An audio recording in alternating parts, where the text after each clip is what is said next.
बिस्मिल्लाहिर्रहमानिर्रहीम। अस्सलाम वालेकुम। बिस्मिल्लाह कुकिंग चैनल में मैं आपको खुशामदीद कहती हूँ। आज की मैं रेसिपी लेके आई हूँ आलू मटर। और देखें जी, चलें जी रेसिपी बनाना शुरू करते हैं। बिस्मिल्लाहिर्रहमानिर्रहीम। ये हमने एक कढ़ाई ले ली है, ठीक है। अब इसमें हम डाल देंगे जी घी। पे घी डाल दिया, हाफ प्याली मैंने घी डाल दिया, ठीक है। अब मैं इसमें थोड़ा गर्म होता है तो इसमें मैं ज़ीरा डाल देती हूँ जी। अब हम इसमें ज़ीरा डाल देंगे, ये देख लीजिए 1 चम्मच। तो हम इसमें डाल देंगे जी प्याज। ये ग्रीन प्याज है और इसमें सफ़ेद प्याज है। ये हमने प्याज डाल दिए इसमें। लहसुन अदरक का पेस्ट,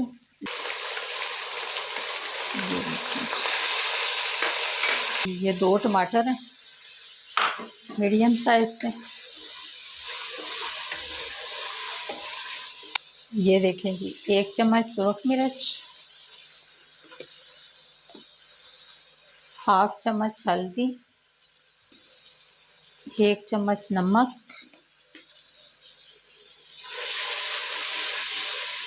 4 हम सब्ज़ मिर्चें डाल देंगे इसमें कटिंग के बगैर साबित।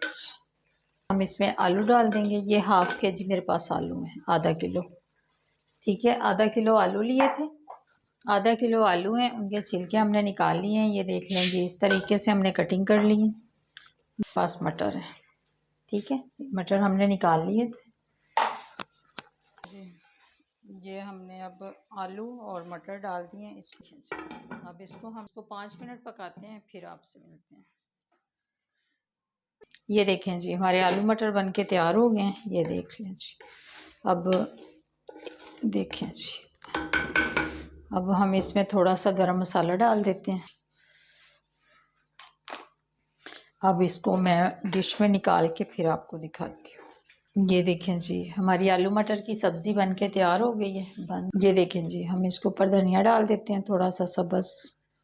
अगर आपको मेरी आज की रेसिपी अच्छी लगी है तो इसको लाइक करें, सब्सक्राइब करें, दूसरों के साथ शेयर करें। अल्लाह पाक आपको ज़िंदगी दे, तंदुरुस्ती दे। अल्लाह पाक आपको बहुत सारी खुशियाँ अता फरमाए। जो मेरे बहन भाई देश परदेश में, अल्लाह पाक सबको ज़िंदगी और तंदुरुस्ती अता फरमाए। अल्लाह हाफ़िज़।